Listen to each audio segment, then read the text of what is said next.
Palavra da Verdade, a exposição bíblica com Hernandes Dias Lopes. Convido você para pegar sua Bíblia comigo e abrir a sua Bíblia no livro de Gênesis, capítulo 18. Eu quero ler com você esta belíssima passagem que trata de um importante episódio na vida deste patriarca, o pai de todos os crentes. Então, abra sua Bíblia e acompanhe a leitura comigo, Gênesis 18. Apareceu o Senhor a Abraão nos carvalhais de Mamre, quando ele estava sentado à entrada da tenda, no maior calor do dia. Levantou ele os olhos, olhou, e eis 3 homens de pé em frente dele. Vendo-os, correu da porta da tenda ao seu encontro, prostrou-se em terra e disse: Senhor meu, se acho mercê em tua presença, rogo-te que não passes do teu servo. Traga-se um pouco de água, lavai os pés e repousai debaixo desta árvore. Trarei um bocado de pão. Refazei as vossas forças, visto que chegastes até vosso servo. Depois seguireis avante. Responderam: faze como disseste. Apressou-se, pois, Abraão para a tenda de Sara e lhe disse: amassa depressa 3 medidas de flor de farinha e faze pão assado ao borralho. Abraão, por sua vez, correu ao gado, tomou um novilho tenro e bom e deu ao criado que se apressou em prepará-lo. Tomou também coalhada e leite e o novilho que mandara preparar e pôs tudo diante deles. E permaneceu de pé junto a eles, debaixo da árvore, e eles comeram. Então lhe perguntaram: Sara, tua mulher, onde está? Ele respondeu: está aí na tenda. Disse um deles: certamente voltarei a ti daqui a 1 ano, e Sara, tua mulher, dará à luz um filho. Sara o escutava, ou estava escutando, à porta da tenda atrás dele. Abraão e Sara eram já velhos, avançados em idade, e a Sara já lhe havia cessado o costume das mulheres. Riu-se, pois, Sara no seu íntimo, dizendo consigo mesma: depois de velha, e velho também o meu marido, terei ainda prazer? Disse o Senhor a Abraão: por que se riu Sara, dizendo, será verdade que darei ainda a luz, sendo velha? Acaso para o Senhor a coisa demasiadamente difícil? Daqui a 1 ano, nesse mesmo tempo, voltarei a ti, e Sara te terá um filho. Então Sara, receosa, o negou, dizendo: não me ri. Ele, porém, disse: não é assim, é certo que riste. Tendo-se levantado dali aqueles homens, olharam para Sodoma, e Abraão ia com eles para os encaminhar. Disse o Senhor: ocultarei a Abraão o que estou para fazer? Visto que Abraão certamente virá a ser uma grande e poderosa nação, e nele serão benditas todas as nações da terra? Porque eu o escolhi para que ordene a seus filhos e a sua casa depois dele, a fim de que guardem o caminho do Senhor e pratiquem a justiça e o juízo, para que o Senhor faça vir sobre Abraão o que tem falado a seu respeito. Disse mais o Senhor: com efeito, o clamor de Sodoma e Gomorra tem se multiplicado e o seu pecado se tem agravado muito. Descerei e verei se de fato o que tem praticado corresponde a esse clamor que é vindo até mim, e se assim não é, sabê-lo-ei.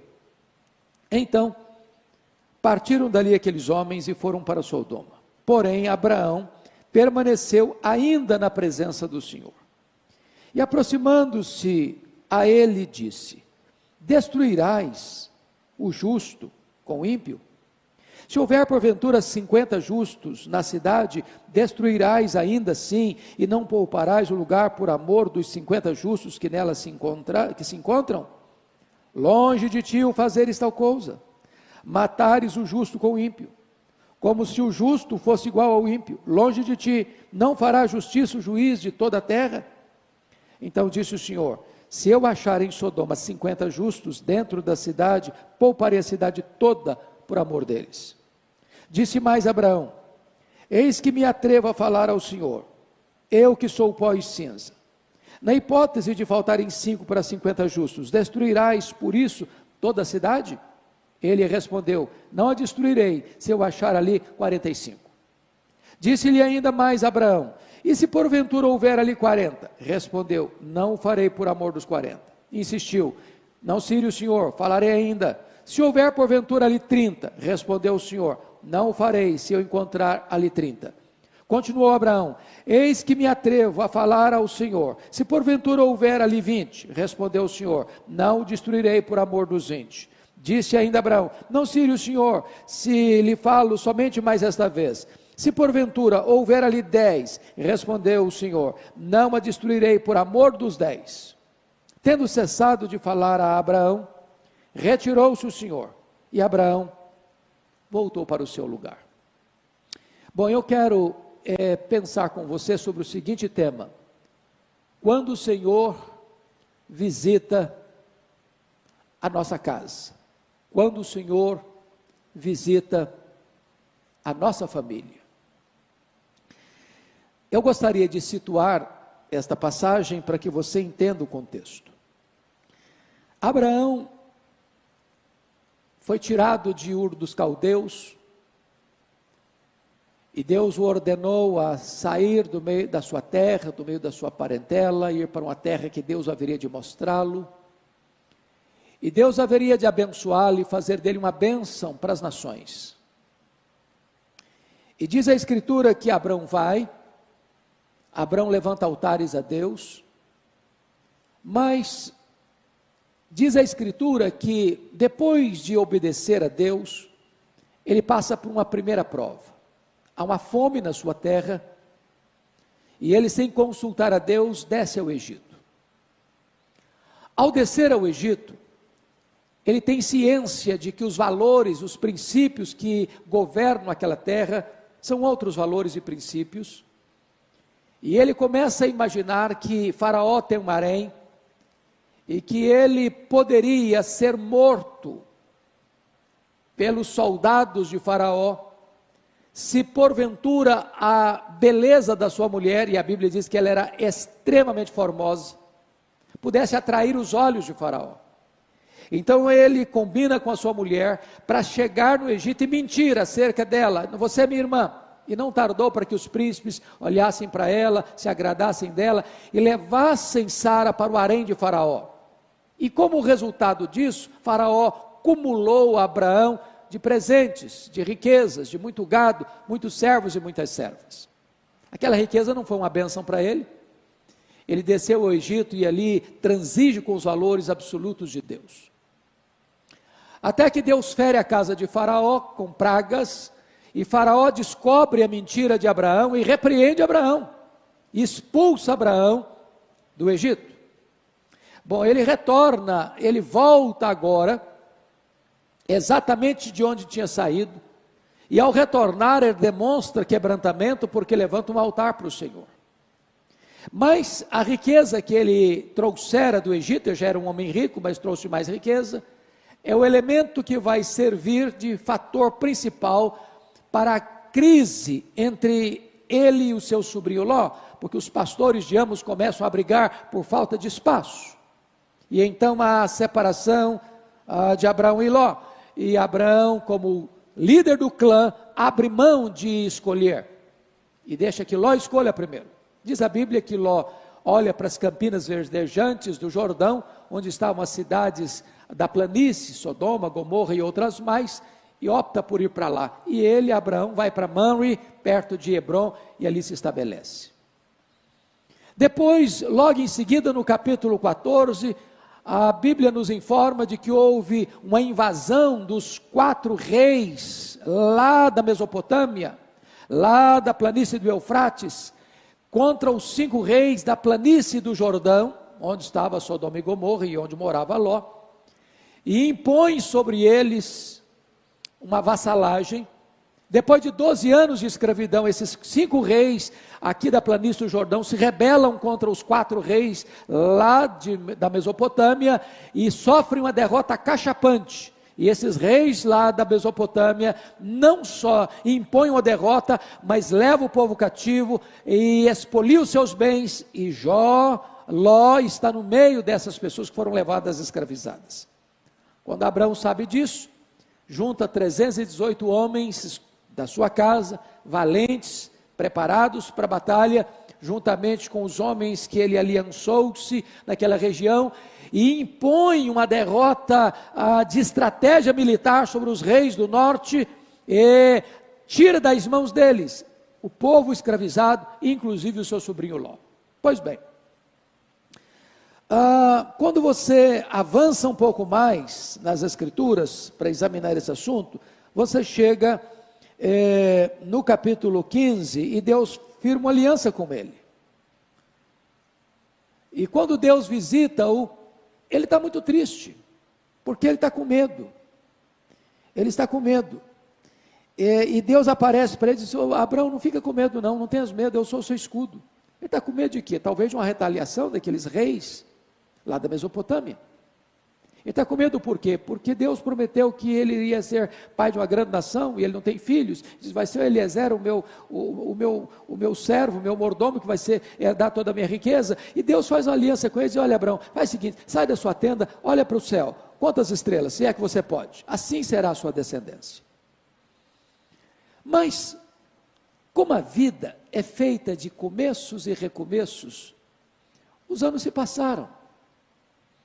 E agora já tem exatamente 10 anos que ele tinha saído da terra e indo para a terra de Canaã. A promessa não se cumpria.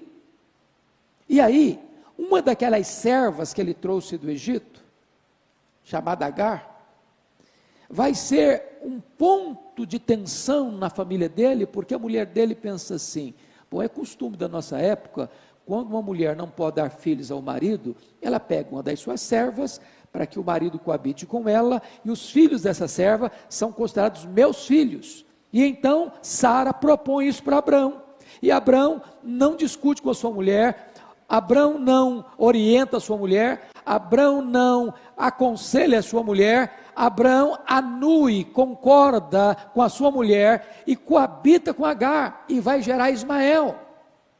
Isso é chamado de sinergismo. É quando o homem tenta dar uma mãozinha para Deus, é quando o homem tenta cooperar com Deus, como se Deus não fosse suficientemente sábio e poderoso para dar conta daquilo que prometeu. Pois bem, isso gerou um sério problema para aquela família.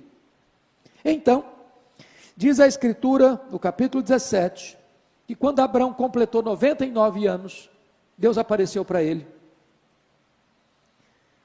e disse: Abraão, anda na minha presença e ser perfeito. E Deus firma uma aliança com ele e estabelece a circuncisão como selo dessa aliança. Deus é maravilhoso, porque é o Deus que perdoa, é o Deus que restaura. Você anda com Deus um tempo, depois você dá uma escorregada e você fraqueja, e Deus não desiste de você, Deus não abandona você, Deus volta a você, Deus propõe um recomeço com você, Deus restaura você, Deus renova a sua aliança com você. E então, com 99 anos, Deus renova a aliança, muda o nome dele de Abrão para Abraão, de grande pai para pai de uma multidão, muda o nome de Sarai para Sara, e agora, logo em seguida, porque tem 99 anos, foi dentro daquele ano ainda, é que entra a passagem que acabamos de ler, capítulo 18. Quando Abrão está na sua tenda, na porta da sua tenda, lá nos carvalhais de Mamre, assentado à entrada da tenda, calor imenso, hora mais quente do dia, talvez meio-dia, e ele olha, defronte dele tem 3 homens, e já naquele momento Abrão tem um discernimento, que não são apenas peregrinos, não são apenas beduínos que estão caminhando por aquelas regiões desérticas de Hebrom. Ele reconhece que aqueles homens têm algo de especial, e mais do que isso, que é uma visitação de Deus à sua casa, à sua tenda, à sua família. E então diz o texto que ele corre ao encontro deles, E ele, vendo-os, correu da porta, verso 2, da tenda ao seu encontro, e prostrou-se em terra. Prostrou-se em terra. Quero destacar para você que alguns pais da igreja, e até mesmo o reformador Martim Lutero, chegou a pensar que esses 3 homens são a expressão do Pai, do Filho e do Espírito Santo, que seria uma representação da Trindade ali para Abraão. Particularmente, e baseado na maioria dos estudiosos, eu preciso discordar desse pensamento, e penso eu que o texto nos leva a outra conclusão, porque na verdade, o que acontece ali é que nesses 3 homens, um desses homens representava o Senhor, Deus Jeová, Deus Javé. E você pode ler comigo, por exemplo, o verso 13, disse o Senhor a Abraão. Então, quem está falando não é um anjo. O verso 14, acaso para o Senhor a coisa é demasiadamente difícil? O versículo 17, olha comigo, disse o Senhor, ocultarei a Abraão o que está para fazer, o que estou para fazer? Então quem está falando aqui não é um anjo, é o Senhor, é um desses 3 homens, é a pessoa do Senhor. Olha ainda verso 22, então partiram dali aqueles homens e foram para Sodoma, porém Abraão permaneceu ainda na presença do Senhor. E quando você avança um pouco mais no entendimento, você já vai lá para o capítulo 19, versículo 1, ao anoitecer vieram os 2 anjos a Sodoma. Então, enquanto Abraão fica com um dos homens, que é o Senhor, os outros 2 homens são 2 anjos. Então, o que eu quero levantar para você é a bênção de Deus chegar na sua casa, é a presença de Deus no seu lar, é Deus retornando à sua casa, para renovar com você a sua aliança, para trazer palavras de bênção, para trazer palavras de esperança, para trazer palavras de vida, para um casal que já estava amortecido e não tinha a mínima possibilidade de gerarem filhos. O Senhor está vindo lá para dizer o seguinte: olha, daqui a 1 ano vai acontecer, eu falei, eu prometi e eu sou poderoso para cumprir, porque para Deus, para o Senhor, não há coisa demasiadamente difícil. Talvez a maior necessidade que você e eu temos é da visita do Senhor, é da presença do Senhor na nossa vida, na nossa casa, na nossa tenda, na nossa família. É isso que está acontecendo aqui. E o primeiro retrato que eu encontro aqui de Abraão, então, nesse texto, Abraão, o anfitrião. O anfitrião. Então vamos olhar comigo, por gentileza, a partir do verso 3, porque Abraão, ele demonstra uma solicitude imensa, uma alegria imensa, um prazer imenso, uma pressa extremamente eloquente para receber aqueles 3 homens na sua casa. Ele é um anfitrião e ele tem prazer nisso. Então vamos ver isso, por gentileza. Primeiramente, olha comigo o versículo 3, quando ele diz: rogo-te que não passes do teu servo, fica aqui, fica comigo. Lembra lá dos 2 caminhantes de Emaús, quando disseram para o Senhor: já é tarde, fica conosco. É essa consciência de que o Senhor é tão precioso para nós, e é tão bom quando Ele está na nossa casa, é tão bom quando Ele está dentro da nossa família, é tão bom quando a presença dEle é real na nossa família, na nossa casa, no nosso lar. Segundo, olha comigo, versículo 4, o que Ele propõe? Traga-se um pouco de água. Isso era uma forma de acolhida calorosa, porque se caminhava a pé, por aquelas regiões desertificadas, muita poeira, e o primeiro gesto de que você era um bom anfitrião, era que quando a pessoa chegava, você colocava água para lavar os pés. Olha mais, repousai debaixo dessa árvore. O segundo aspecto da característica de Abraão como hospedeiro e como anfitrião, era não apenas lavar os pés, mas também repousar, descansar. Olha, em terceiro lugar, o que ele vai estabelecer para eles? Refeição beduína. E eu chamo a sua atenção para os versículos 5 a 8, porque tem aqui vários aspectos de que os beduínos são muito generosos nas suas refeições. E Abraão está demonstrando isso aqui Veja comigo, por favor. Primeiramente, ele vai colocar, traga-me um bocado de pão. E eu chamo a sua atenção para as características desta hospitalidade de Abraão. Primeiro, Abraão serviu imediatamente. Versículo 4. Traga-se um pouco de água, lavai os pés e repousai debaixo desta árvore. As pessoas estão acabando de chegar, o Senhor e 2 anjos, e ele imediatamente já toma decisões e medidas para acolhê-los com grande fervor, com grande entusiasmo. Segundo, ele faz uma recepção pessoal. Olha comigo o versículo 5. Trarei um bocado de pão. Quando você vê trarei um bocado de pão, quando vai pedir para Eva, para Sara fazer o pão, ele pede 3 medidas. 3 medidas, gente, é muito pão. É pão para muita gente. Ele está servindo 3 pessoas. Mas ele é humilde, ele não quer dizer, não vou fazer um banquete, não. Ele usa uma linguagem de humildade. E é um trabalho pessoal. Eu trarei um bocado de pão.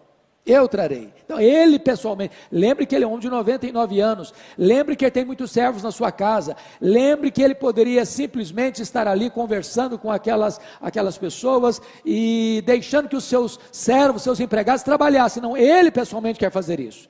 Terceiro, ele faz isso de forma rápida, versículo 6, apressou-se, pois, Abrão para a tenda de Sara. Bom, olha que coisa maravilhosa. Ele entende que a tenda não é dele, é a tenda de Sara.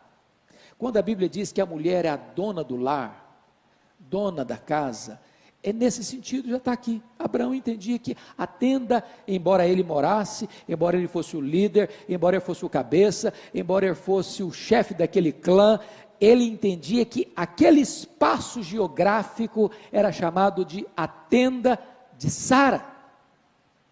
Bonito isso. Isso é um princípio, e ele faz isso com pressa, ele apressou para a tenda de Sara, mas mais do que isso, a generosidade dele, veja comigo, quais são os expedientes dele. Primeiro, amassa depressa 3 medidas de flor de farinha é a nata da farinha, a farinha melhor, de melhor qualidade, e faz pão amassado, cabia a mulher fazer o pão.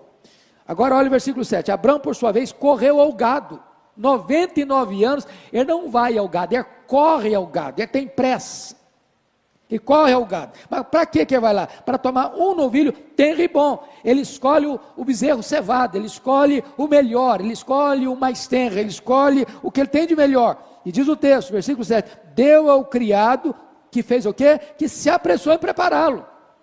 Tudo é feito da melhor qualidade, tudo é escolhido com abundância, e tudo é feito com pressa. Agora veja você comigo o versículo de número 8, olha aí, tomou também coalhada e leite e o novilho que mandara preparar e pôs tudo diante deles, é uma mesa farta, é uma mesa de um beduíno, e mais, diz o texto aí no versículo 8, que ele permanece de pé, como garçom, que está servindo, como garçom, que não é para bater papo, não é para puxar conversa, não é para perguntar, tem a única finalidade de estar ali para servir, para oferecer o melhor, para dar mais conforto aos seus convidados, e ele é o anfitrião, e ele fica ali, pronto e disposto a servir, Abraão, o anfitrião. A grande pergunta é, como você recebe o Senhor na sua casa?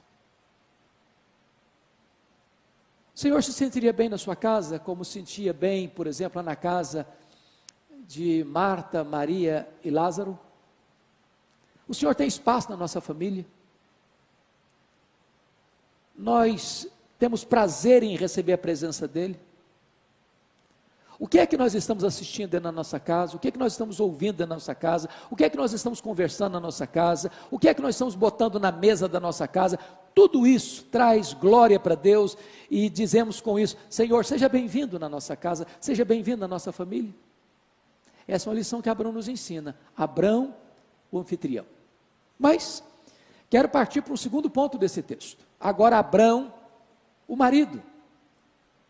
Então você vai ver comigo, por gentileza, nos versos 9 a 15, porque no verso 9, há uma pergunta, e aqui depois que eles tomam a refeição, eles vão mostrar a finalidade daquela visita. Essa visita tem duas finalidades. A primeira delas, uma visita de graça à família de Abraão. Segundo, é uma visita de juízo às cidades da planície do Jordão, Sodoma e Gomorra.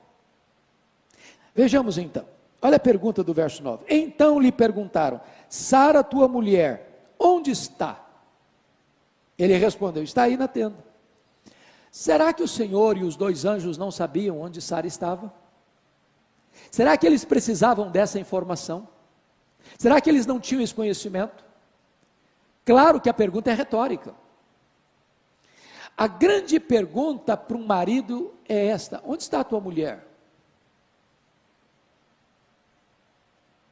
E onde está a tua mulher carrega por trás todo esse cenário. Como é que ela está? Como é que você tem tratado a ela? Como é que você tem convivido com ela? Como é que tem sido o seu relacionamento com ela? Eu tenho ministrado a você, Abraão, desde que você saiu de Ur dos Caldeus. Eu tenho falado com você, eu tenho visitado você, tenho dado promessas a você, eu tenho renovado as minhas alianças com você, eu tenho sempre reafirmado a minha palavra para você, de que eu vou suscitar a partir de você uma grande descendência. A grande pergunta é: onde está a sua mulher em tudo isso, Abraão?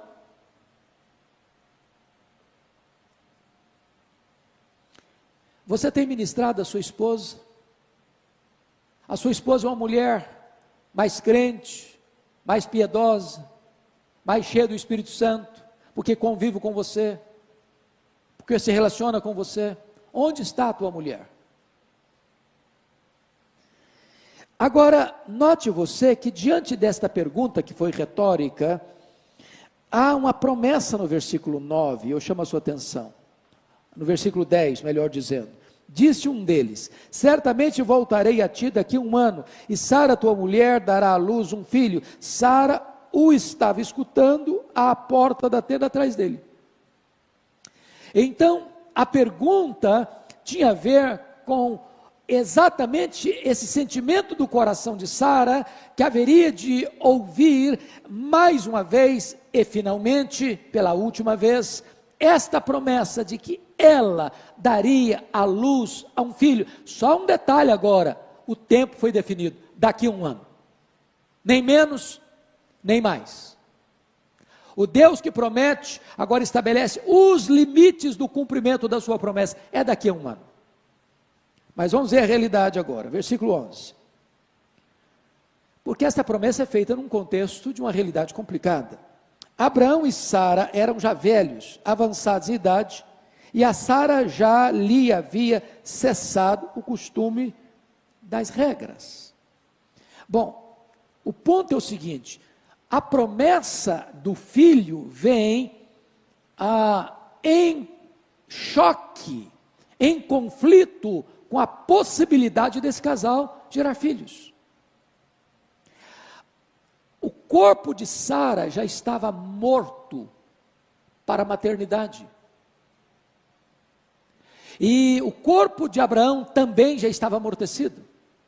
Esta palavra velho aqui, no versículo 11 e no versículo 12, quando ela pergunta: depois de velha e velho também meu senhor, terei ainda prazer, é a mesma palavra, para você ter uma ideia, dos ossos envelhecidos, ou lá em Josué 9, daquelas vestes rotas, que aquelas pessoas vieram para enganar Josué e fazer uma aliança com ele. A realidade é de impossibilidade de um milagre. É por isso que o próprio Senhor com os seus 2 anjos aparecem para dizer: eu vou fazer daqui a 1 ano. Qual foi a reação de Sara? Olha o versículo 12. Riu-se, pois, Sara no seu íntimo, dizendo consigo mesma: depois de velha e velho também o meu senhor, terei ainda prazer. Este é o riso da incredulidade humana, e este é o riso das impossibilidades humanas. Tem hora que você diz, não tem como, não tem jeito, não tem saída, nós estamos num beco sem saída, nós estamos numa situação sem solução, é um problema conjugal, é um problema de saúde, é um problema financeiro, é um problema de conjuntura política do país, de situação econômica da nação, é o problema da sua empresa, é o problema lá do seu comércio, é o problema lá dos seus empreendimentos. Você olha, não tem mais jeito, agora acabou, agora não tem mais saída, agora não tem mais solução. E então eu quero dizer para você que a sua reação pode ser uma reação puramente humana, olhando para os recursos humanos, das limitações humanas. Mas eu chamo a sua atenção agora para a interpelação do versículo 13. Disse o Senhor a Abraão: por que se riu Sara, dizendo, será verdade que darei ainda luz, sendo velho? Deus é o Deus que confronta a nossa incredulidade. Deus é o Deus que nos repreende todas as vezes que nós duvidamos de que o seu poder pode fazer o impossível dos homens. E aí vem a declaração gloriosa que está registrada no versículo 14, uma das mais belas declarações da Bíblia, sobre a onipotência de Deus. Olha comigo: acaso para o Senhor a coisa demasiadamente difícil? Se Ele criou do nada o universo, você acha que Ele não pode abrir o ventre de uma mulher estéril, e Ele não pode ressuscitar o corpo de uma mulher já morta para a maternidade, para ela ser mãe, e mãe daquele herdeiro das promessas? Porventura a coisa demasiadamente difícil para Deus? Foi isso que Jó entendeu no final da sua vida. Agora eu sei que tudo podes, e nenhum dos teus planos pode ser frustrado. Foi isso que o anjo Gabriel disse a Maria, lá em Nazaré da Galileia, que para Deus não há impossíveis em todas as suas promessas. Foi isso que o apóstolo Paulo escreveu em Efésios 3:20, ora aquele que é poderoso para fazer infinitamente mais do que tudo quanto pedimos ou pensamos, conforme o seu poder que opera em nós. Então, os seus problemas podem ser maiores do que suas forças, mas os seus problemas são menores do que o poder todo suficiente de Deus.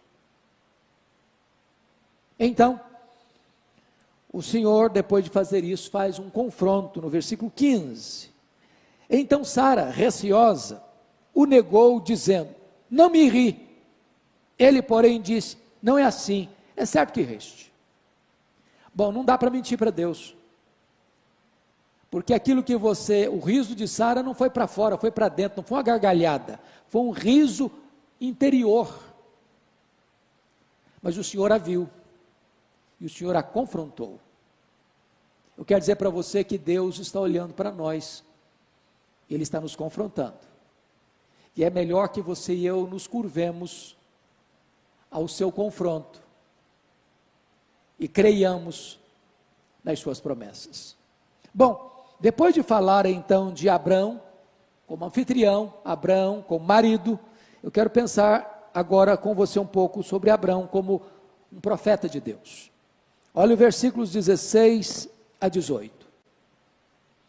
Tendo se levantado dali aqueles homens, olharam para Sodoma, e Abraão ia com eles para os encaminhar. Disse o Senhor, ocultarei a Abraão o que estou para fazer? Visto que Abraão certamente virá a ser uma grande e poderosa nação, e nele serão benditas todas as famílias da terra. Você lembra que o profeta Amós chegou a dizer isso? Que o Senhor não faz nada sem antes revelar o que vai fazer aos seus santos profetas. Abraão era um profeta de Deus. E Deus está saindo da casa de Abraão, onde deixou bênçãos e promessas, se encaminhando agora para Sodoma e Gomorra. E Deus está dizendo o seguinte, eu não vou executar juízo sobre aquelas cidades da planície, sem antes revelar isso a Abraão. Eu não tenho segredo com Abraão. Aquilo que eu vou fazer eu ponho diante dos seus olhos, eu trago essa informação para ele é meu profeta, ele é meu mensageiro, e Deus está mostrando aqui que ele está para cumprir um juízo iminente sobre as cidades malvadas e impiedosas da planície, mas antes disso, Abraão é informado do que Deus está para fazer. Depois disto, vem uma quarta figura de Abraão nesse texto. Primeiro, Abraão, o anfitrião. Segundo, Abraão, o marido. Terceiro, Abraão, o profeta. Mas, em quarto lugar, veja comigo, agora Abraão, o educador. Você pode olhar comigo, por gentileza, o versículo 19, um dos mais belos textos da Bíblia. Está escrito assim: porque eu o escolhi para que ordene a seus filhos e a sua casa depois dele, a fim de que guardem o caminho do Senhor e pratiquem a justiça e o juízo, para que o Senhor faça vir sobre Abraão o que tem falado a seu respeito. Eu chamo a sua atenção para um ponto muito importante aqui. Para cada pessoa que Deus salva, ele tem um propósito, ele dá um propósito de vida. Por exemplo, o propósito de Noé foi construir a arca, e salvar a sua família, e recomeçar a povoação da terra. O propósito de Moisés foi ser o libertador do seu povo da escravidão do Egito. O grande propósito na vida de Josué foi introduzir o povo de Deus na terra prometida. O grande propósito de Davi foi estabelecer um reino sólido de Israel. O grande propósito de Deus na vida de Salomão foi a construção do templo de Jerusalém. O grande propósito de Deus na vida de Neemias foi reconstruir os muros de Jerusalém e restabelecer a vida espiritual daquela cidade. O grande propósito de Deus na vida de João Batista foi preparar o caminho do Senhor para que ele se manifestasse. O grande propósito de Deus na vida de Pedro foi que ele abrisse a porta do evangelho para judeus e gentios. O grande propósito de Deus na vida de Paulo foi que ele levasse este evangelho aos povos, às nações, aos gentios, aos mais longínquos. A pergunta é: qual foi o grande propósito de Deus na vida de Abraão, o pai da nação de Israel e o pai dos crentes? Bom, esse texto está nos dizendo que Deus o escolheu com esse propósito. Mas que propósito? Que propósito? Para que ordene a seus filhos, preste atenção agora, e a sua casa depois dele. Bom, então vamos fazer um pouquinho de conta aqui. Quando Isaac, o filho da promessa, nasceu, Abraão tinha 100 anos. Isaac casou-se com 40 anos. Portanto, quando o seu filho Isaac se casou, Abraão tinha 140 anos. Bom, Isaac orou por Rebeca 20 anos. Ela era estéril. E quando Rebeca concebeu e deu à luz os seus filhos gêmeos, Esaú e Jacó, netos de Abraão, o Isaac tinha 60 anos, portanto, Abraão tinha 160 anos quando seus netos nasceram. Bom, e Abraão morreu com 175 anos, logo, Abraão só teve 15 anos de vida. A Bíblia diz que ele morreu em ditosa velhice, então ele estava ainda feliz, convivendo. Ele só teve 15 anos para conviver com seus netos. Mas como assim? Como assim que o projeto de Deus na sua vida foi que ele, está escrito aí no versículo 19, ordenasse os seus filhos e a sua casa depois dele, a fim de que guarde o caminho do Senhor e pratique a justiça e o juízo? Se ele teve tão pouco tempo. E aí você vai entender Abraão e entender esse texto, quando você vai para Hebreus capítulo 11. Que ele viu as promessas e saudou-as de longe. Ele sabendo que ele era o pai dos crentes. É como se ele estivesse olhando lá da sua tenda em Mamre, em Hebron, para os séculos para frente dele, para as gerações para frente dele, para as nações para frente dele. e para todos aqueles que o Senhor comprou com o seu sangue, de todas as raças, povos, tribos, línguas e nações, e abençoando essas gerações, dizendo o seguinte: eu quero que a minha geração seja santa, eu quero que a minha geração seja comprometida com Deus, eu quero que a minha geração conheça Deus, eu quero que os meus descendentes sejam comprometidos com Deus. Abraão era um educador comprometido com as futuras gerações. A pergunta que eu faço a você hoje é: qual é o compromisso que você tem de educar seus filhos, seus netos e as suas futuras gerações? Você se lembra do rei Ezequias? Um homem de Deus, mas que cometeu um gravíssimo erro nesse particular. Quando ele tinha 39 anos de idade, Deus apareceu para ele e disse para ele colocar em ordem a sua casa, porque certamente ele morreria. E ele clama a Deus, ele chora diante de Deus, e Deus ouve a sua oração, estende-lhe a sua idade para mais 15 anos. E diz a Escritura que 3 anos depois de curado, ele gera um filho, chamado Manassés. E diz a Escritura que então ele morre, e seu filho começa a governar com 12 anos de idade, reina 55 anos em Jerusalém. Foi o rei mais perverso, mais cruel, mais sanguinário, mais assassino, mais feiticeiro, mais idólatra da história dos reis de Judá. E diz a Escritura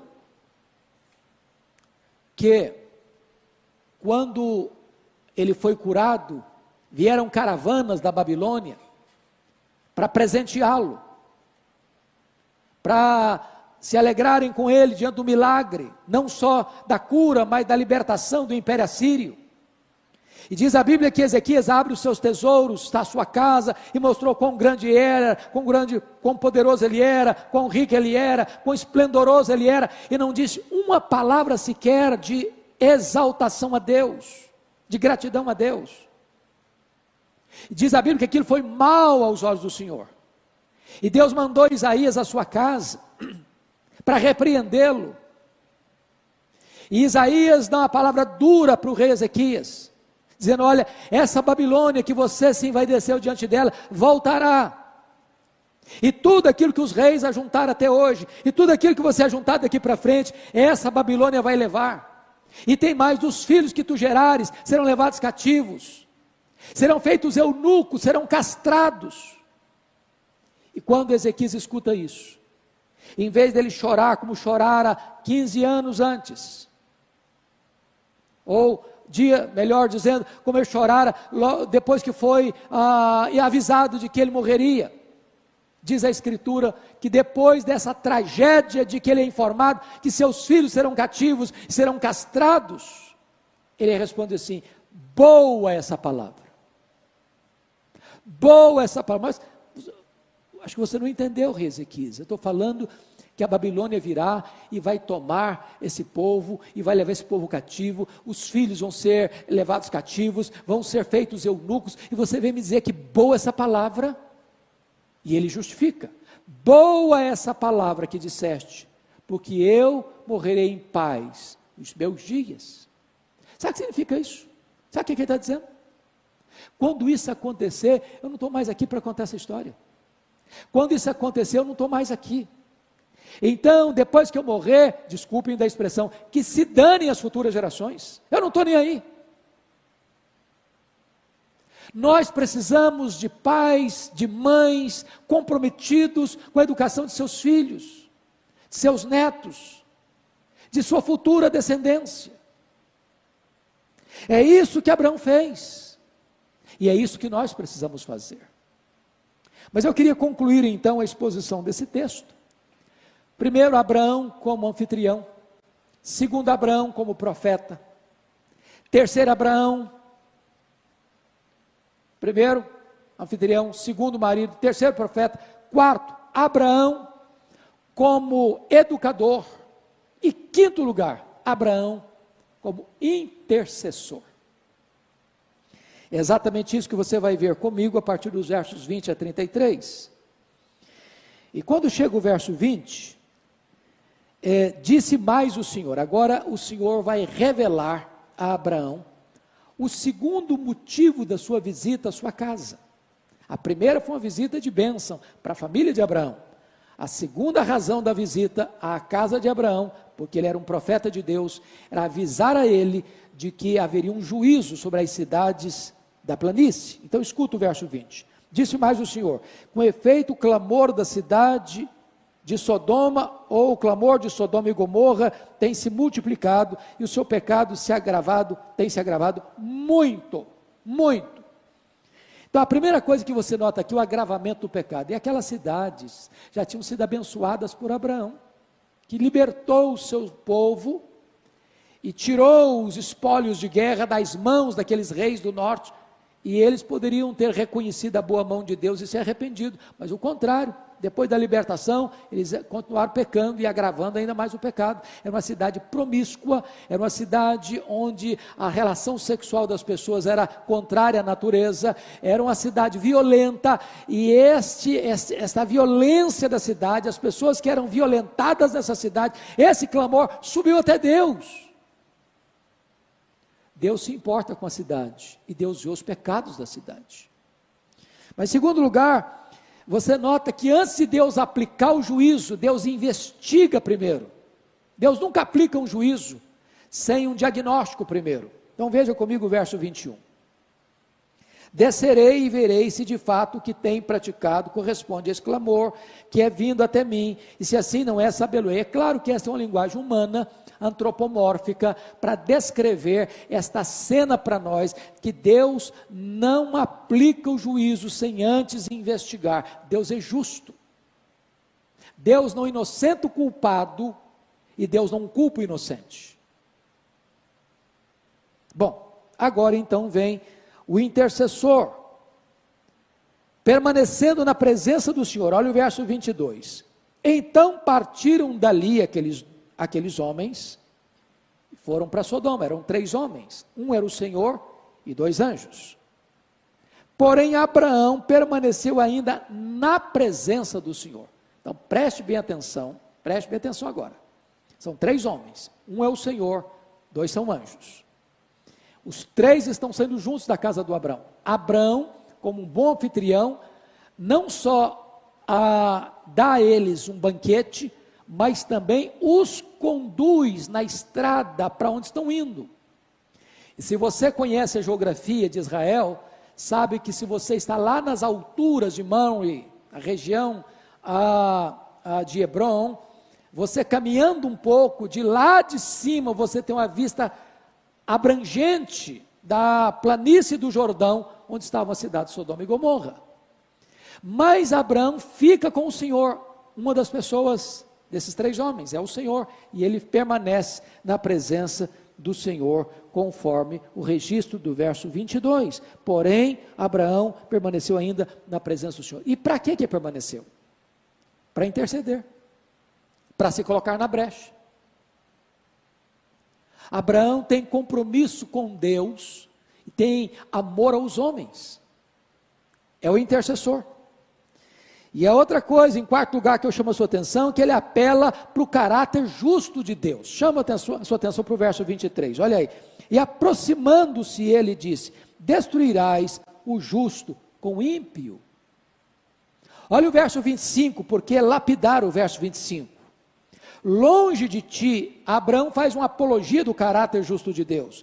Longe de ti o fazeres tal coisa, matares o justo com o ímpio, como se o justo fosse igual ao ímpio. Longe de ti, não fará justiça o juiz de toda a terra.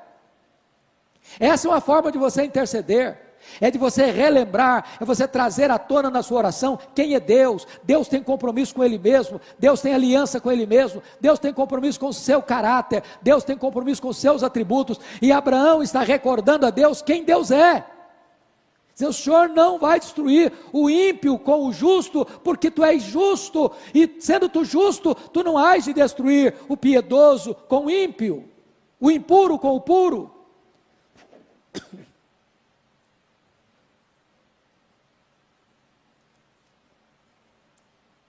Quinto lugar, Abraão, na sua intercessão, ele insiste com Deus. Nos versos 24 a 32, tem 6 pedidos de Abraão, 6. Se tiver 50, se tiver 45, se tiver 40, se tiver 30, se tiver 20, se tiver 10, Deus diz, a todos os pedidos Deus disse sim. Não, se tiver 50 eu não destruo, 45 eu não destruo, 40 eu não destruo, 30 eu não destruo, 20 eu não destruo, 10 eu não destruo. Por que parou nos 10? Porque 10 era mais do que um número simbólico, 10 era o menor número de um grupo, de uma comunidade. E eu estou falando de uma cidade. Abaixo de 10, agora a salvação tem que ser individual, não como coletividade mais. Então, Abraão, ele luta com Deus. Ele persevera na oração, ele insiste com Deus na oração. Tem muita gente que pensa que Deus não precisa, falou uma vez, não precisa falar mais, porque Deus não é surdo, Deus não precisa ficar escutando. A Bíblia nos orienta e nos ensina a insistir. Por isso o Senhor Jesus Cristo disse, pedi e dar-se-vos-á, buscai e achareis, batei e abrir-se-vos-á, porque todo que pede recebe, todo que busca encontra, todo que bate abrir-se-lhe-á. A Bíblia nos ensina a insistir com Deus, a perseverar na oração, e é isso que Abraão está fazendo. Mas eu quero, em penúltimo lugar, dizer, em sexto ponto, que Abraão demonstra ousadia e também humildade, porque oração tempera essas duas coisas, ousadia e humildade. Veja comigo o verso 27. Disse mais Abraão, eis que me atrevo a falar ao Senhor, eu que sou pó e cinza. Preste atenção que Abraão não determina nada para Deus, Abraão não exige nada de Deus, Abraão não decreta nada para Deus, Abraão não tem qualquer petulância no seu ministério intercessório, ele pede, ele suplica, ele é ousado, mas ele sabe quem é, e sabe quem o Senhor é. Eu ouso falar, mas eu sou